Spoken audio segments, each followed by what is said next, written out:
Did I do it? Not yet. There it is. Oh, wait, I might have just turned it off. It says recording has started.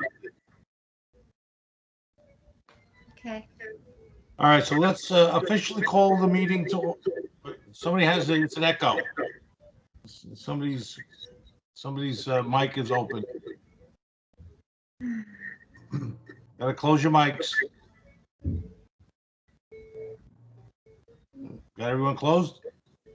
Okay. I still hear it, but let's officially start the meeting at 6:04. Will the secretary please call the roll? Ian Pusparica? Oh, Ian, you have everybody muted. Here. Okay. Just click on anything when you have to say something and then click off. Yep. Dave Jimenez? I don't think I saw him. John Tedder? John, you're muted, John, so just click on, click off. John, you want to just say you're here? I'm here. Thank you. Sorry, John. Joe Giuliano? Here. Jim Cappiello? Here. Vice Chairman Hartley? Vincent's muted. I see his little microphone. Vince, are you here? Okay. Ian, do you want to mute him yet? No, once I mute people, I can't, he'll have to unmute himself. All right, just keep going. We see Vince is here. And Chairman Tanky. I'm here. Okay. Will the secretary report on the notice of meeting? The notice of meeting was served in accordance with the IDA and the GIGLIC bylaws and executive order 202.87. Very good. I make a motion to approve the minutes of the special IDA meeting that was held on April 8th, 2021, and I ask for a second. I'll second that. Cappiello. Thank you, Jim. Will the clerk, the secretary, please poll the council? Ian Pusparica? Aye. Is Dave Jimenez with us? Yes, aye. Okay. John Tedder? I vote aye. Joe Giuliano? Abstain. Jim Cappiello? Aye. Vice Chairman Hartley? On the minutes? Aye. And Chairman Tanky? I vote aye. Okay, will the executive director please provide the members with the agency update? Good evening, everyone. Can you hear me? Yep. Okay. Being respectful of the mayor's city council meeting tonight, I'm going to be brief. I do want to let the board members know that Arcadia Landing LLC, you may recall last April, the board had approved mortgage recording and sales tax assistance for this project. Actually, just sales tax assistance. There was no mortgage recording tax requested at the time. And since then, they have not closed yet on the IDA assistance. And this was due to delays with COVID, etc. But they're back on track now. And Millen and I had a conference call with both Arcadia Landing and their council recently. And they are on target, Millen, I believe, to close by the end of this week on the IDA assistance.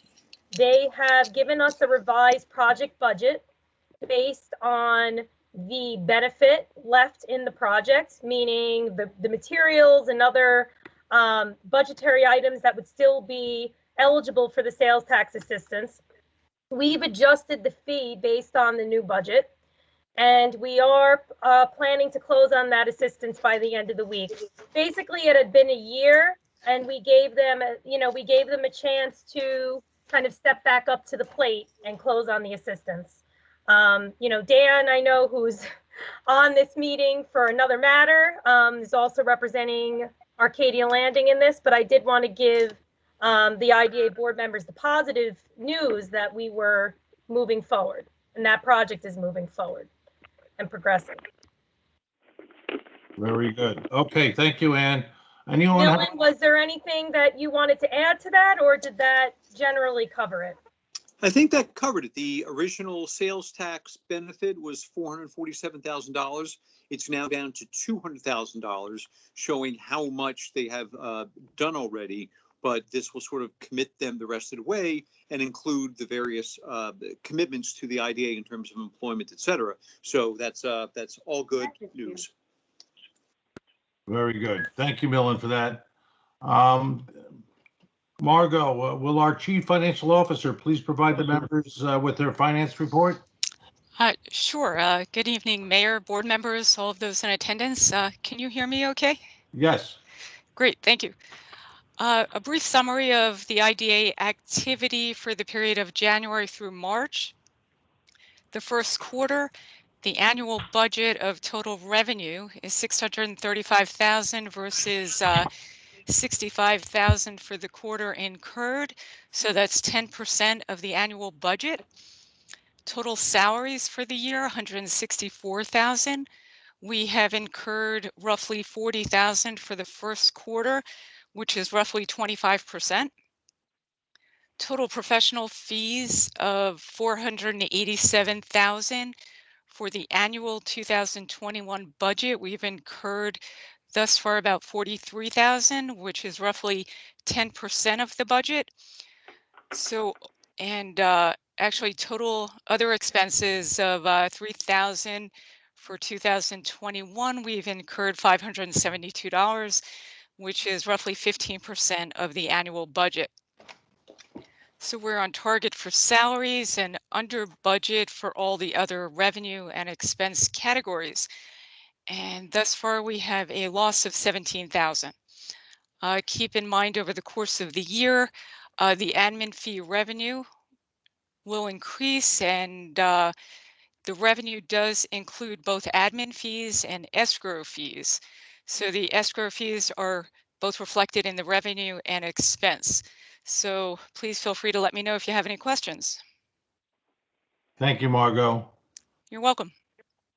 Okay, so we're going to get into the meat and potatoes, so to speak, of tonight's meeting. The unfinished business. The purpose of this evening's meeting is to continue the discussion regarding 135 Glen Cove Avenue, also known as the Livingston Project. The board members requested additional due diligence in response to their questions. Members were provided with the NDC, which is the National Development Corp, updated analysis, and we have invited the applicant, Dan Livingston of 135 Glen Cove Avenue Corp., along with the applicant's attorney, Dan Deegan, here this evening to make another presentation to the board. And no formal board action is required this evening. We're basically here to hear their presentation, as well as to do a Q&A following that. So with that being said, I'm going to invite Dan Deegan. Unless, Millen, is there anything you want to say before we start? I would like to get going with the applicant. I have nothing to add to that. I think Dan can introduce his team. Okay, so I'm going to turn it over to Mr. Deegan to begin the process for this evening, and it's all yours. The floor is yours, Dan.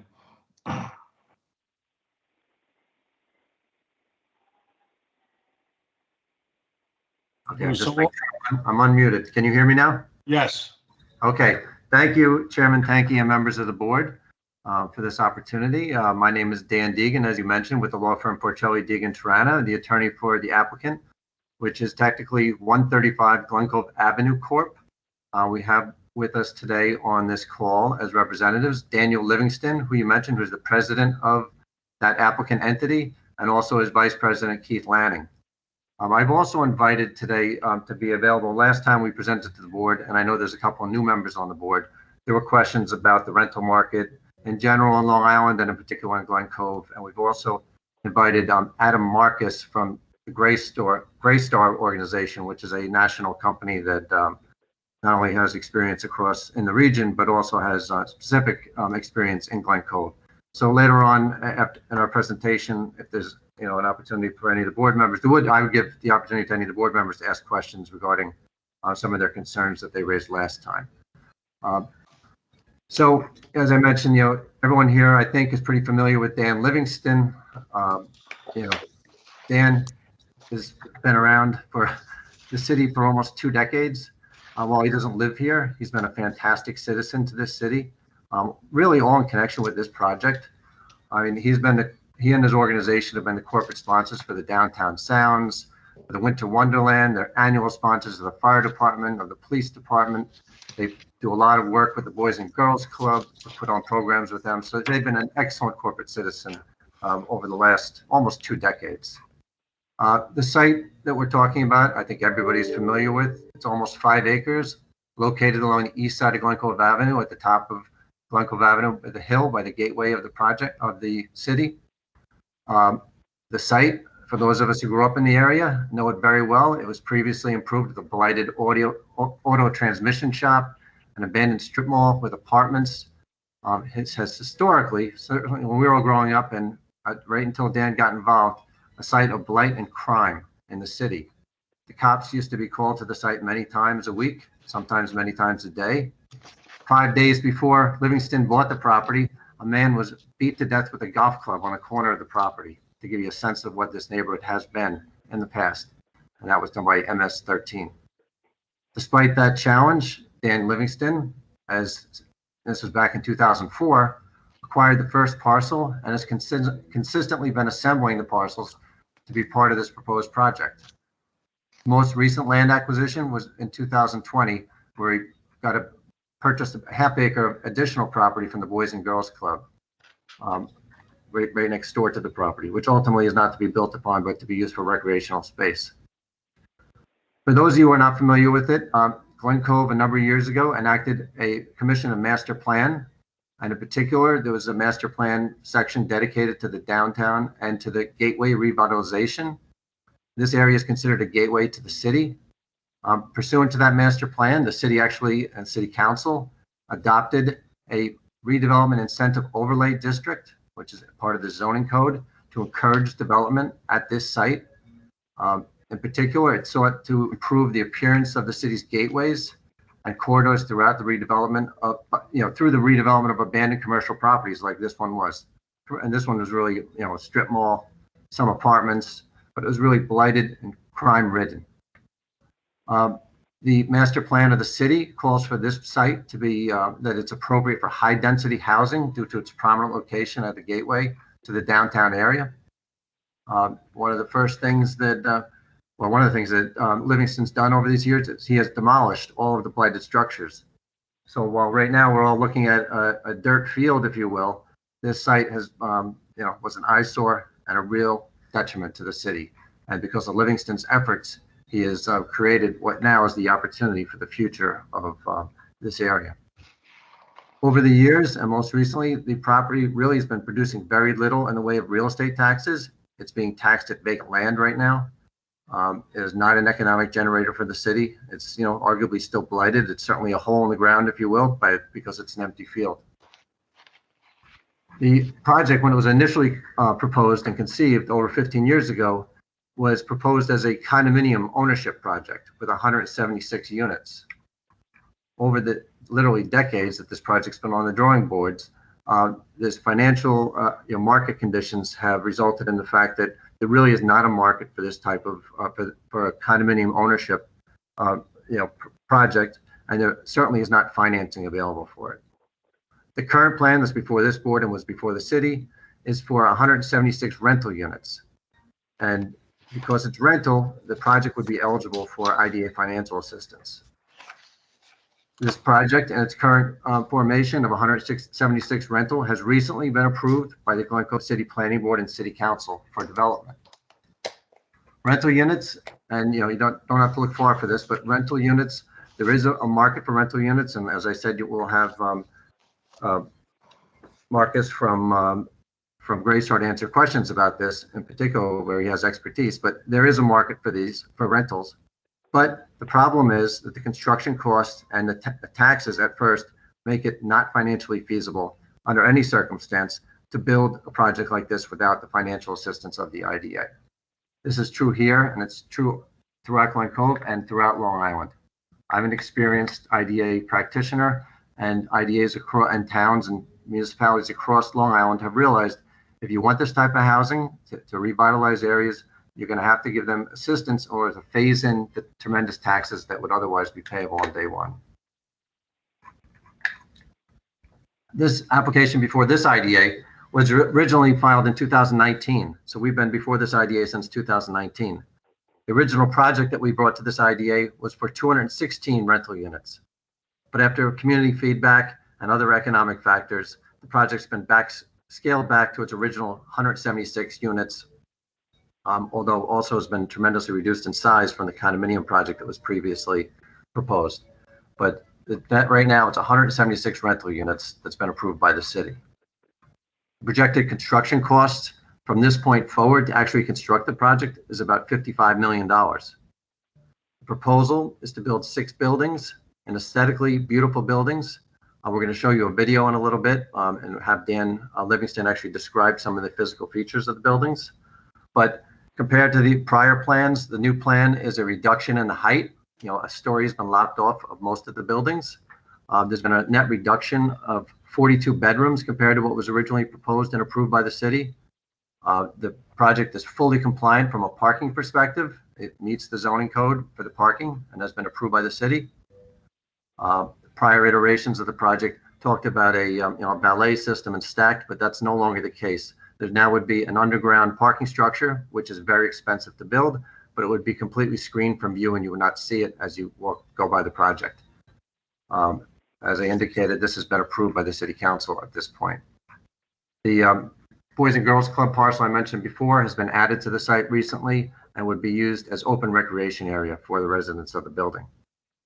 At this point, there's no additional density bonuses are requested or required, and a waiver of the city's hillside protection regulations is no longer required because of the scaled down project. So it is zoning compliant and approved by the city. Project benefits of a project like this, number one, is consistent with the master plan and the goals stated in the master plan, which is to revitalize the gateway to the city. This is how people judge the city when they come in. And historically, anyone who's grown up here knows that area has always not been the best area of the city. Certainly the housing authority across the street has really gone through a tremendous revitalization as a place that I think everyone could be proud of. And the missing link is across the street where we've got a big hole in the ground right now. And it's been that way for a long time, and before that was a lot worse. So we're talking the benefit of eliminating that historic blight and crime at the site. It would be a relief to the city resources. As I said, the police were always up there all the time. That would no longer be the case.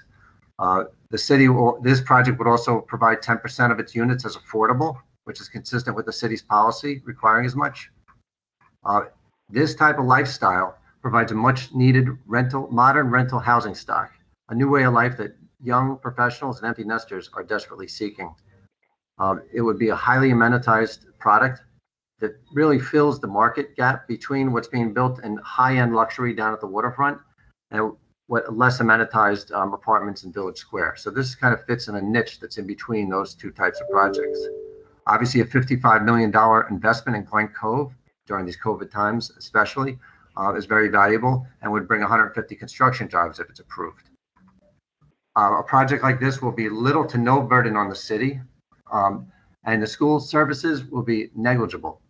The studies have shown, and not just studies, but actual case in Glen Cove, that so far with the rent up, and you can ask questions of Grace Starr later, has shown that there's very few, and I would say negligible, school-aged children that are produced by projects like this. And certainly that has been the track record now at the Village Square and at the waterfront.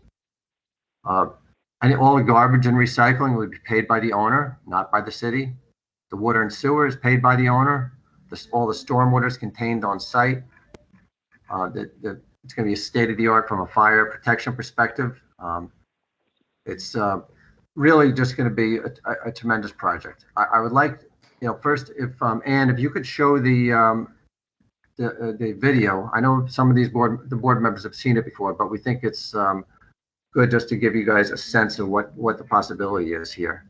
And after we see the video, I'm going to ask Dan Livingston just to briefly, I know the mayor has another meeting after this, to briefly try to talk about the amenities and why this building really is going to be a special building if we can get the IDA's help.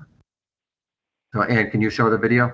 Yeah, thank you, Dan. I will attempt to show the video in just a moment. I just wanted everyone to be aware that yes, the mayor does, we do need to end this meeting around 7, and we also want to try to leave the presentation section of the meeting by 6:30 to allow ample time for question and answer by the IDA board. So let me go ahead and attempt to share my screen. And then I just want to keep everybody sort of moving along so that we have enough time for Q&A. Okay, so Dan, if you could watch the video, and then Dan, if you could limit yourself to 5 minutes if you could, Okay. because I do want to get to the stuff at the end that I really want to get to for the board. Okay, so just give me a moment, everyone. I'm attempting to get this video up on my screen.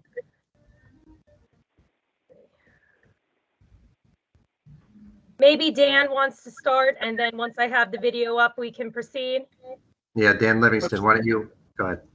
I'll be delighted to. Glen Cove is a beautiful town. When I came into it, I just loved the downtown area and just the vibe and feel of it. Its marinas, the beaches, the golf courses, the universities that are nearby, the 2 train stations. Glen Cove is an ideal location for investment, but Glen Cove struggles. You go into the downtown area, you see many stores are either vacant or the shopkeeper waiting outside looking for people to come in and frequent their establishment. Glen Cove is a jewel, and the villa will be a crown jewel for Glen Cove for this entranceway. And that's why the incentive overlay district was created, was to improve that area along Glen Cove Avenue. So as you come into Glen Cove, from what was there to what is now and to what will be a significant improvement. And the villa will be an economic engine. We designed the villa to have a very much of a residential feel, with loads of trees and landscaping and waterfalls, and pavers, and even the setting where the parking is invisible from the street. As you can see here, am I able to talk at the same time as the video? Does everyone see it? I just tried to start it. Okay, yes. So as you can see here in the video, this is what was at the site, and that's why Glen Cove wanted this improvement, to remove this blight and create something that Glen Cove can be proud of, something that the citizens of Glen Cove could make use of and what will benefit Glen Cove. The villa will be an economic engine for the downtown. As you can see here, the buildings have been demolished, the site leveled, a construction fence put up. The project is ready to move forward. And now, as you see here, we've created a landscape from the street where you have a beautiful vista, where there are balconies and trees. The whole idea is to give this a residential feel. Now, if you note here, all these buildings are basically 1 floor lower than what you see, because this video is based upon the condo version, which was taller. So we're 1 floor shorter. Coming in here is into the main courtyard area, where there'll be a waterfall and pergolas and the octagon for entertainment. As you can see here, the buildings gesticulate, so we don't have a flat monolithic looking building. It's very interesting and gives curbside appeal as opposed to a flat, tall-faced building. The Avalon was criticized for its style, not necessarily its need, but its style of having a flat face. And as you can see here, we have a pool and beautiful lobby and fitness center parallel to none, including massage rooms and cycle and spin rooms. The indoor pool was something that I felt was a wonderful feature, to be able to have that all year round. We also include a dog park and horseshoes and picnic area, barbecue area, and that's why we bought that additional site from the Boys and Girls Club, was to create even more outdoor open space for everybody. We have housekeeping services, laundry services, pet care services. And as Dan mentioned, we have 2 cars per unit, even though statistically it probably will only end up being maybe 1.2 cars per unit. So the villa here will be an economic engine. We will be employing with best efforts local people and contractors. We'll be utilizing downtown businesses and stores to the fullest extent that we can.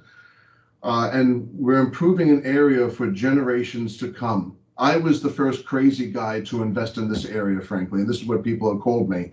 Who would invest in Back Road Hill? I felt that this was a diamond in the rough. And once this project is completed, this truly will be a crown jewel for Glen Cove, something for everyone to be proud of. So I think that would complete my comment. Thank you, Dan. That's very good. You can see Dan is a man of vision. He has invested a tremendous amount of money into this site. I will point out to this board when we get to what we're going to be, the assistance that we're asking for this board does not take into account all of the money that Dan Livingston has invested into this site. We are basing our request based upon the fair market value of the property now and what the construction costs and what is necessary in order for this to work, which would be the same for any property, any kind of multifamily across Long Island, and certainly at this location. So as part of this process with the IDA hired a consultant, Standard Valuation Services, to determine what full taxes would be on the property. And ultimately, they came to a conclusion that should be in the board's packages or accessible to the board, that the taxes on this, if it were built today, would be close to $9,000 per unit. That is just not sustainable. That is not sustainable in order to attract the capital that's necessary in order to invest $55 million to build this property. That being said, what we're looking to do is to phase in that $9,000 over a period of time.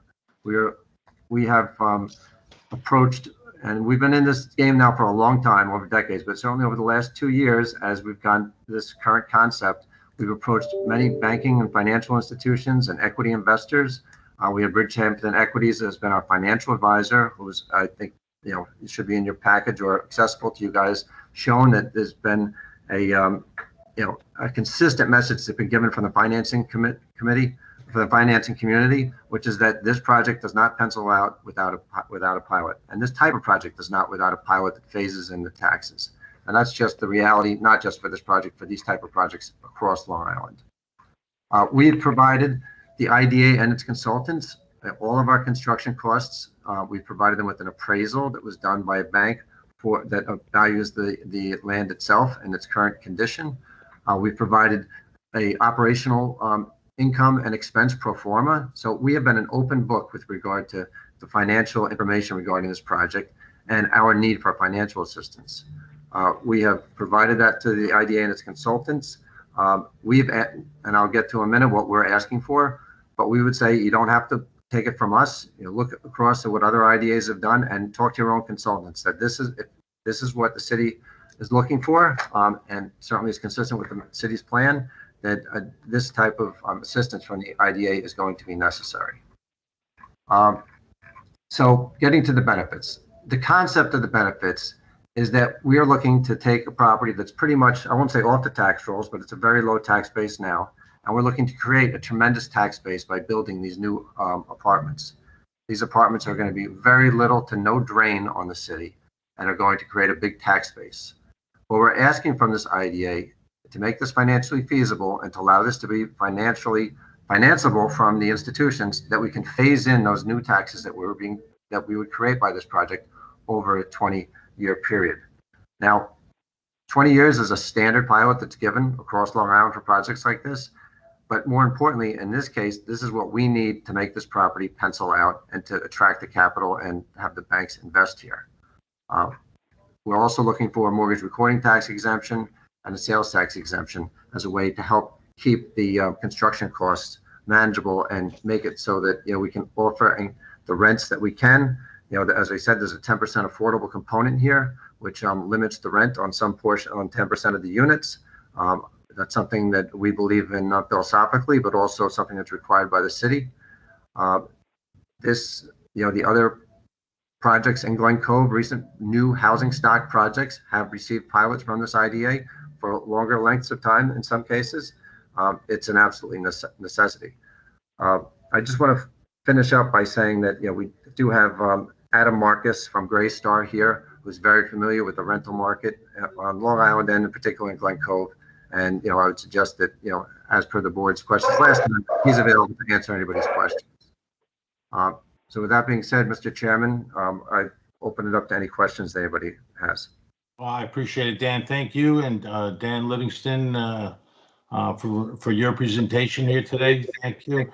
I'm going to ask the board members if any of you have questions. This would be a good time to bring them up. We have not only the developer here, but his attorney and the vice president of Livingston as well, Livingston Corp here. So please feel free to ask some questions. I'll make a statement.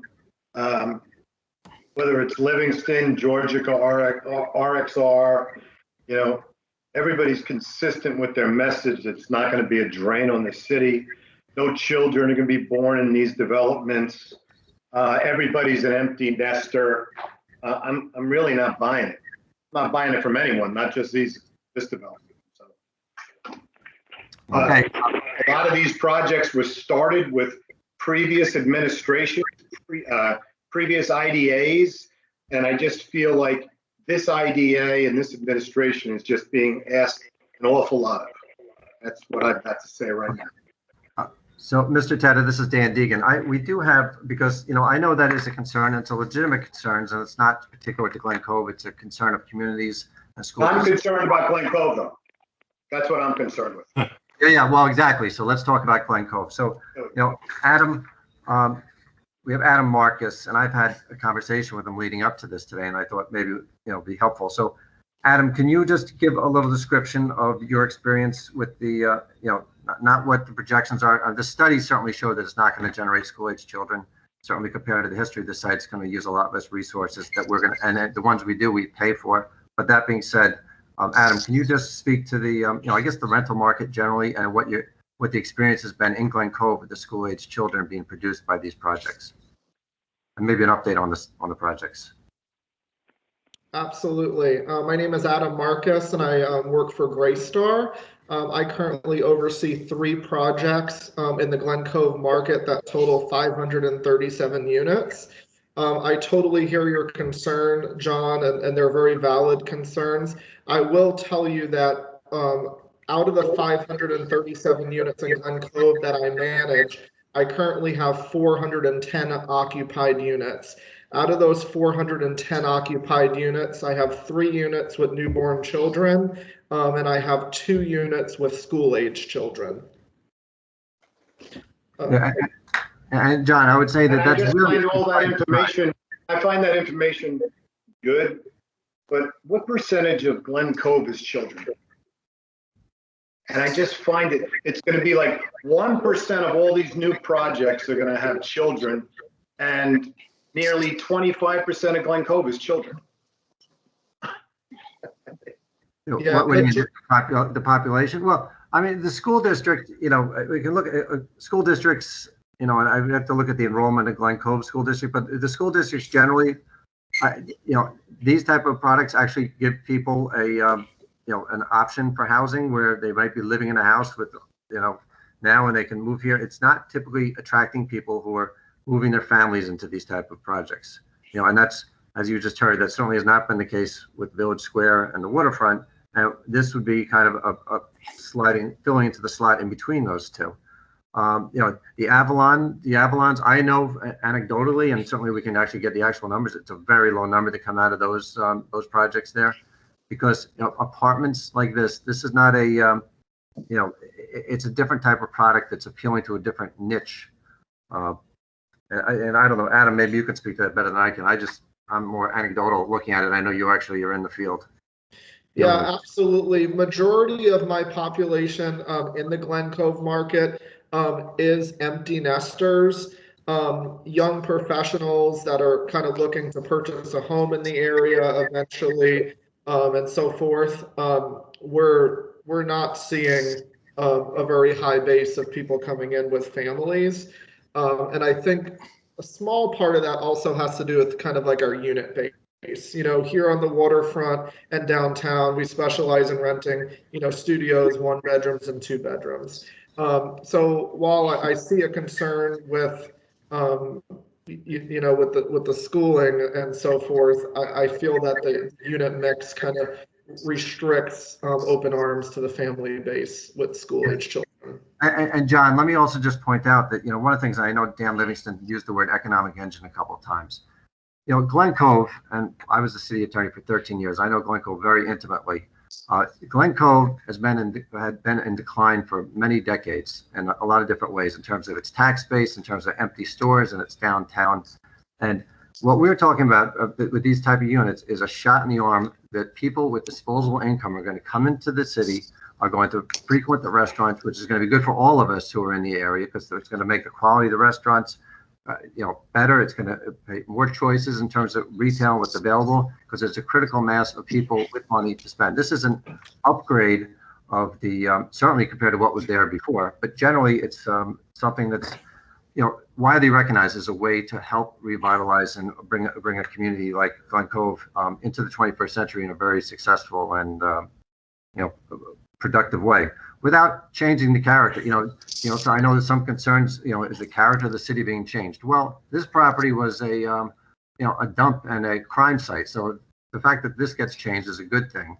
The waterfront was a dump. The Village Square was a failed property with empty offices forever. Now they're brand new, beautiful buildings with a bunch of people that are living there with a lifestyle that allows them to walk into town, allows them to spend money in town and frequent the restaurants. And I just believe, and certainly studies bear it out, that's going to bring everybody up. It's going to bring property values up. When you drive into Glen Cove and you see a big hole in the ground, you see the Village Square with nothing there except for empty buildings or a waterfront. These are bigger issues, but those things bring a community down. The project like this, having a beautiful gateway, brings everybody's property values up. It's an economic engine in a lot of different levels for the city. Yeah, but Dan, this is Joe Dorino. With all due respect, the city's changed a lot since you were city attorney. There's been a lot of developments. There have been a lot of apartments. There's been a lot done that started way back when, and that's being built today. I would ask Adam, do you know where Glen Cove is as far as home ownership and apartments related to the rest of Long Island? Where we sit and the amount per capita? I don't have the answer to that question. All right, so Ann, you there? Yeah, she's here. Ann? Yes, I'm here, and I had done that research for Joe some time back. In the research that I had found, and again, I had just taken a look at Census Bureau statistics that were available through the American Community Survey. Glen Cove was in the top 5 municipalities between Nassau and Suffolk County in terms of just overall percentage of rentals. Not necessarily per capita, but just percent of rental units versus homeowner units. Right. Now, a tremendous amount of that, which I also know from my familiarity with the city, is 2-family houses and in neighborhoods. It's a very large rental stock in Glen Cove. Dan, I find that irrelevant because the question becomes, is there a need, right? Is there a need for more rental housing in Glen Cove when we already have a disproportionate burden for Long Island and the area? There's no question that Glen Cove carries the burden, and that burden includes traffic. You wait at that light at Seacliff Avenue, Glen Cove Avenue. You live up there. I've waited 4 and 5 times for that light to change. So I'm not saying this unit, 176 units is going to make a huge difference, but there are other apartment complexes talking to the city behind you right now. No, So, I understand. And so the question becomes, for our perspective, or at least my perspective, is there a need that we have to incentivize for it to happen? And maybe this development needs an incentive. I certainly don't believe it needs 20 years or be willing to vote for 20 years, me personally. But how much can the city do to further cause more traffic problems and increase our lack of homeownership? And remember, this project was embraced specifically because it was homeownership. And I do have a question though related to whether it's the presentations among the zoning board or the master plan or the city council.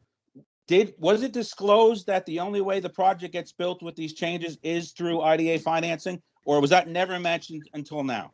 No, we filed an application with this IDA in 2019. No, I'm talking about the boards. When you made presentation in front of the boards that gave the zoning and all the changes, was that part of the presentation? Did those board members know that in order for whatever they were approving to be built required an IDA assistance? A tax break. I did not do those presentations. I don't know if Dan or Keith could speak to it, but certainly the application was already filed with the IDA, which has the same, the mayor is the chairman and also the mayor, and certainly as part of the tax analysis, it was always discussed, I'm sure. But Dan, his yes, I would be glad to chime in on that, if that's possible. Yes, absolutely. It was made very clear to the planning board that IDA assistance was an absolute necessity for this project to move forward and be successful. So that was abundantly clear.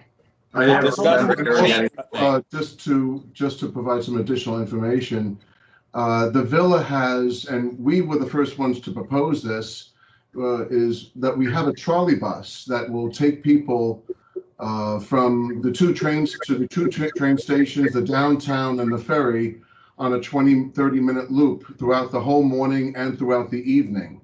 So we had, considered the concern, even though our traffic study did not include that, and it was deemed that our project would have minimal impact on traffic. Even though that being said, we still are including a trolley bus in consideration of that. And this trolley bus will even have the capability of having bikes mounted to it, so that if people ride their bike to the train station in the morning and it's raining that evening, they could just put their bike right on the bus and take the bus right back to the villa. So this was all considered heavily in terms of helping to mitigate the concerns of traffic. No, and Joe, you make very good points, and that's, some of these are planning considerations. I mean, I know, and maybe there could be disagreement on things, I really truly believe that apartments like this are a benefit, not a burden, Also, Dan, I want to mention that if you look at Garvey's Point and also the Village Square, they are already substantially rented out. Adam, maybe you could chime in on that, at how there's incredible demand for this type of occupancy. Absolutely, and I kind of wanted to touch on a few other points prior to that as well. So I want to kind of bring you in a little bit of my day-to-day interaction at my community and from what I see in my chair. When we market these luxurious rental communities to Suffolk, Nassau, and the city, we lure people into this market, majority of the people that are not from Glen Cove. And what happens is all of these residents come and move to these high-end, buildings, and they're like, you know what, I really like living here. And we see these people hanging out at Meritage Wine Bar and the Cove and Garvey's Point and hanging out and spending their money within the community. And then what happens is one of two things. People really love being here and they renew their leases. Right now at Harbor Landing, we have a 70% retention ratio. But another thing that happens is people love living in Glen Cove so much that they end up purchasing here. So like in the last month, we've had 3 people that have purchased homes in the Glen Cove market, which is really amazing. The demand for this market is incredible. I have 537 units here. In the last 12 months, I have leased 410 units. On a typical week, we have 30 tours coming into our 3 buildings. Usually 50 to 60% of those tours are people coming into the Glen Cove market that are not from here. People from Port Washington, Roslyn, Huntington, Oyster Bay. Our typical month of actual committed leases out of those 30 tours per week is about 40 leases per month. So overall, the demand here is very strong, and I think the impact that it has on our community is very positive. And I would just point out timing wise that we're, if we can get this project to work with the IDA's assistance, our units are not going to be coming on for, online for, 18 months, 2 years, whatever the construction period is going to be. And, so it's not going to compete, if you will, or, with the waterfront and the Village Square, which should already be rented. And it sounds like, I think, Adam, you had mentioned you're ahead of schedule on what you were planning on. Now, and let me also just point out the problem is that the rents that you can get, what the market rents are, and as I said, this is a place between the waterfront and Village Square. Even with the rents, even assuming that they sold out immediately, you cannot finance the property if you pay full taxes on day one. So you need the assistance of phasing in those new taxes that we're creating over a period of time in order to get that financial feasibility. And as I say, I would ask you to, don't take it from us, talk to your own consultants on that and see what they say about it. But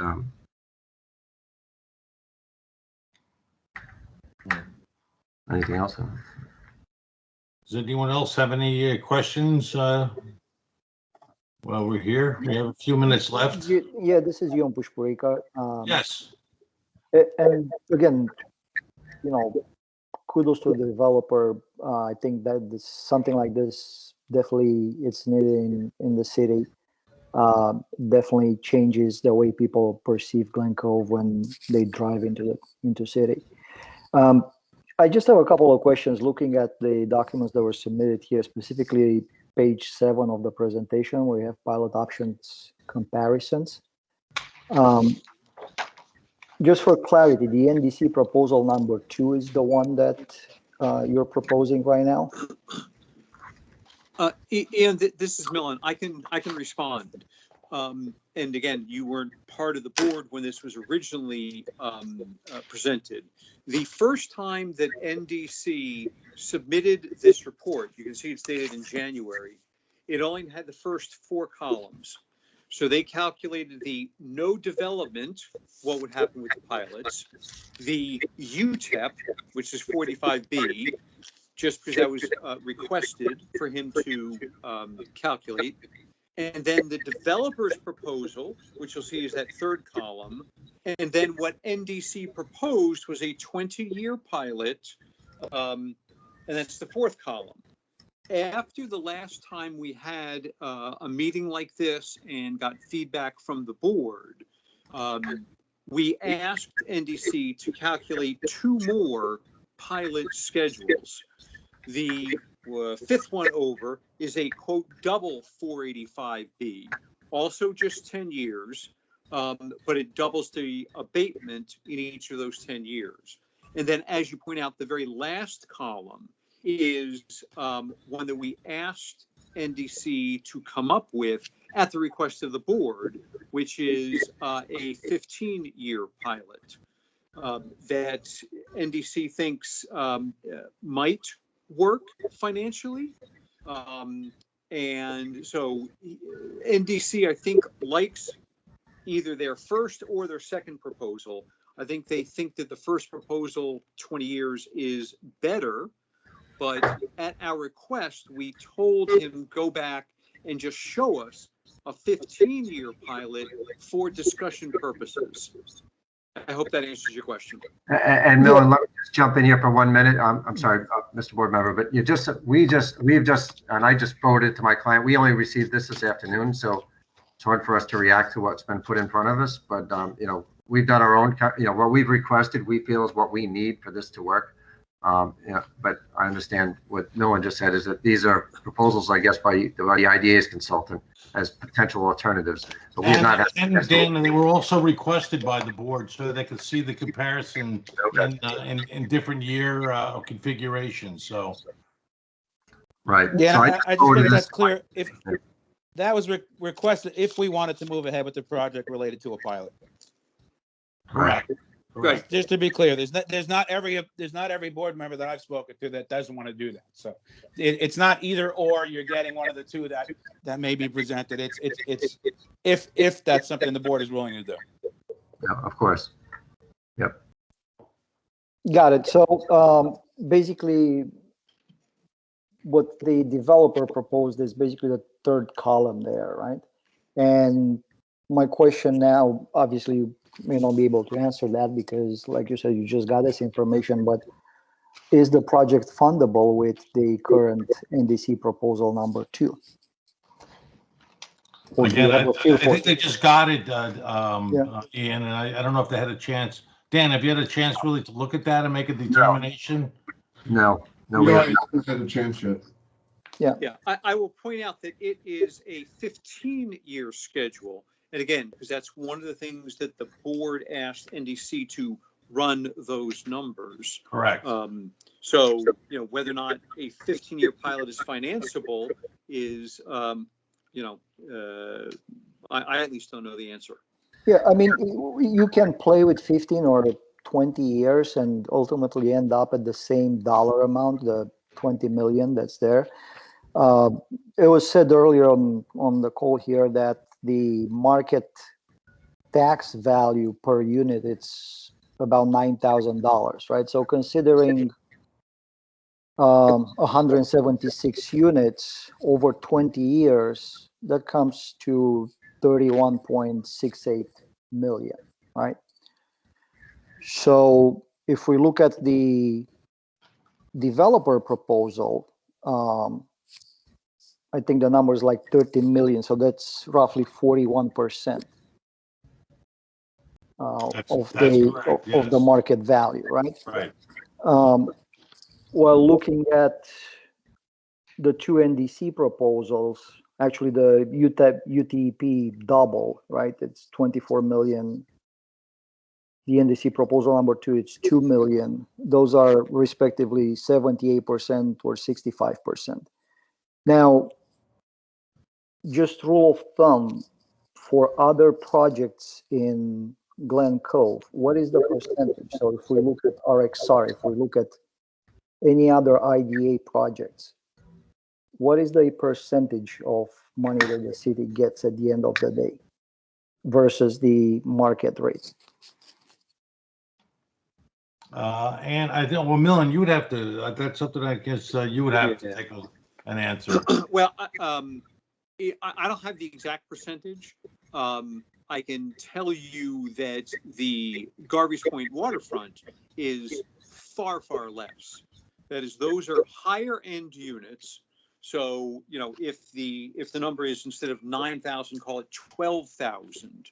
And I'm making that up, but if it's 12,000, the master tax agreement puts those pilots at $1,000 per unit. So it is, far, far less.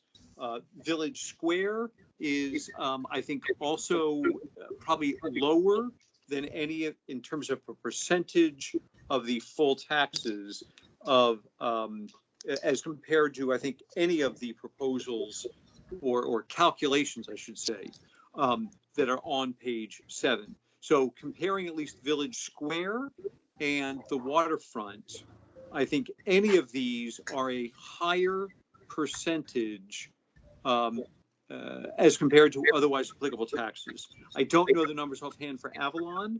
I know those were very low. I was involved in those at the time, as was Dan. And those were purposefully low because that really was the first new development in Glen Cove in a long, long time. So I don't have the exact numbers for you, other than I know the master tax agreement on Garvey's Point is a very, very low percentage as opposed to otherwise applicable taxes.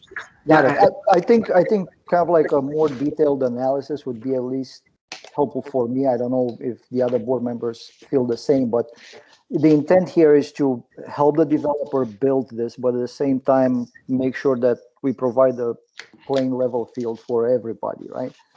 So, so I think that would be helpful. I don't know who does that analysis.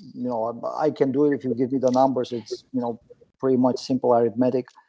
But it will be helpful when we get to the point where we vote on this, to have that type of data. Yeah, I would just add that's a previous administration that did that, and there's a lot of different reasons why you probably would do one and not the other. So this board may have not approved that same deal. Yeah, so, and Joe is right on that. So we are not, there's no doubt that Village Square and the waterfront are much, I'll call it a richer pilot or more beneficial pilot than what we're asking for. And that's because we're not looking to compare ourselves to those per se, although obviously they got a lot more. What we're trying to do, and we understand, the history of this project, it's been in litigation over and over. I mean, Dan Livingston and his group have been kicked around for a long time trying to get this thing done. And, at this point, we are looking to ask for as little as possible as that we need to make this thing work.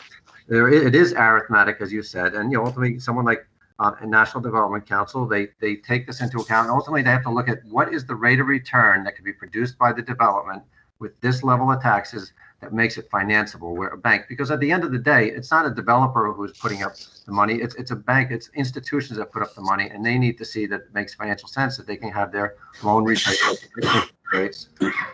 And that's just the way these things are done. And it is a mathematical thing, and we're really trying to, our proposal is what we feel based on our internal analysis as to what we need.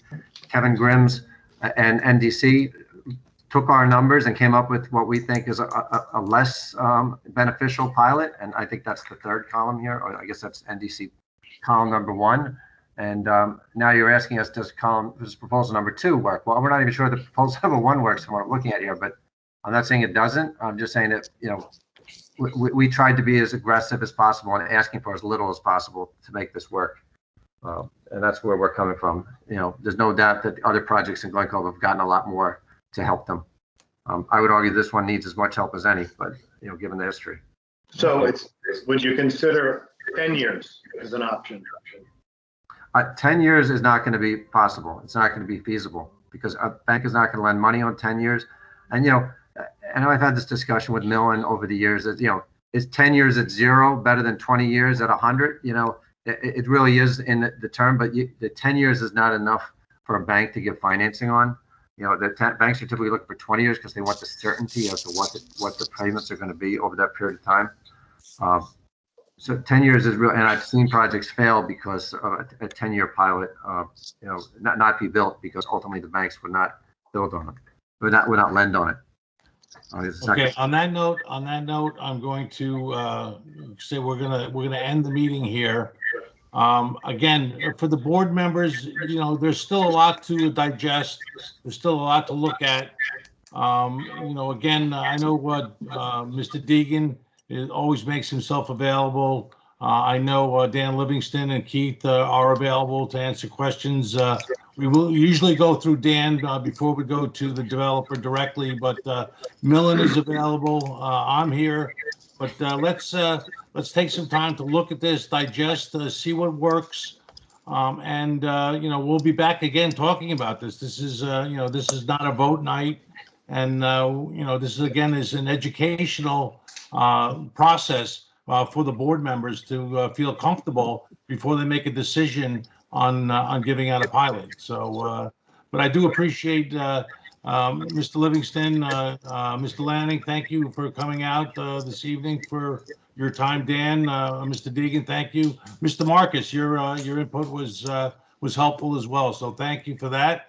And I also want to thank all the board members, our executive director, and Millen for being here this evening. Unfortunately, I do have to cut it short. It is 7 now, so.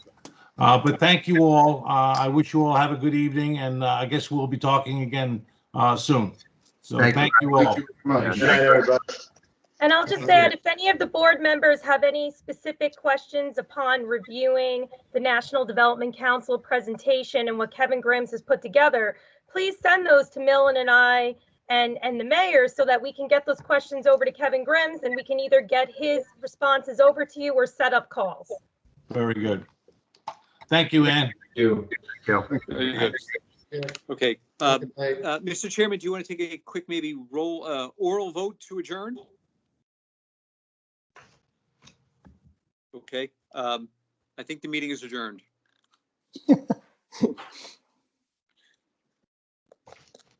Okay, thank you, Okay. Millen. Thank you, board Okay. members. Okay, Okay. 7:03. Thank you. Good night, all. Okay, bye-bye.